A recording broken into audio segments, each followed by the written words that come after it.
বর্তমানে কি পরিস্থিতি তা জানাতে আমাদের সাথে যুক্ত হচ্ছেন নেপালে অবস্থান করা বাংলাদেশের এনজিও কর্মী তাহিয়াতুল জান্নাত রেমি।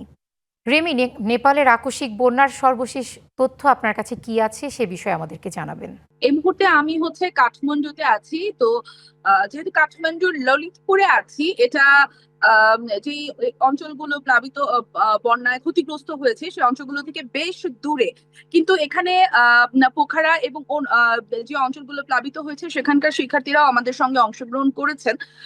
তো যেই ভয়াবহ ফ্লাশ ফ্লাড আমরা দেখছি সোশ্যাল মিডিয়াতে, ঘটনাটি আরো বেশি ভয়ঙ্কর। এবং ওখানে 28টি দেশের বিভিন্ন পর্যটকরা, যেহেতু আপনারা জানেন যে নেপাল একটি দর্শনীয় নেপাল একটি পর্যটন কেন্দ্রিক দেশ, তো এখানে অনেক পর্যটনরা এখনো পর্যন্ত মিসিং, তাদেরকে খুঁজে পাওয়া যাচ্ছে না।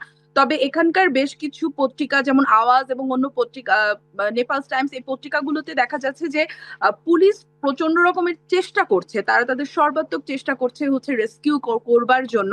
তবে বেশিরভাগ মানুষই আসলে নিখোঁজ।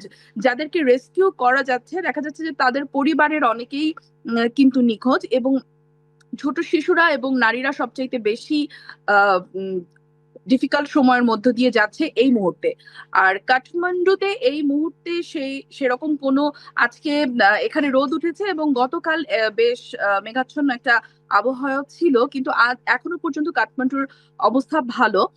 তবে নেপালের যারা আছেন তারা আশঙ্কা করছে আরো একটি ফ্লাশ ফ্লাড সম্ভবত হতে পারে।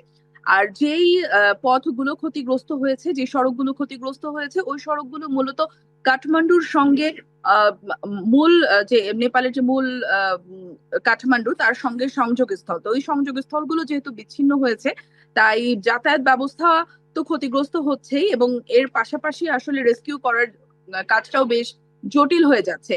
আর সকাল থেকে আমি এখানে কথা বলেছি যখন নেপালে যারা আছেন সেই অংশগ্রহণকারীদের সঙ্গে, তারা জানিয়েছেন বিভিন্ন এনজিও যারা কাজ করে এখনো পর্যন্ত নেপালে, তারাও চেষ্টা করছে রেস্কিউ করবার জন্য, এবং ওখানে যে সহযোগিতা দরকার সে বিষয়ে হাত বাড়িয়ে দেবার জন্য।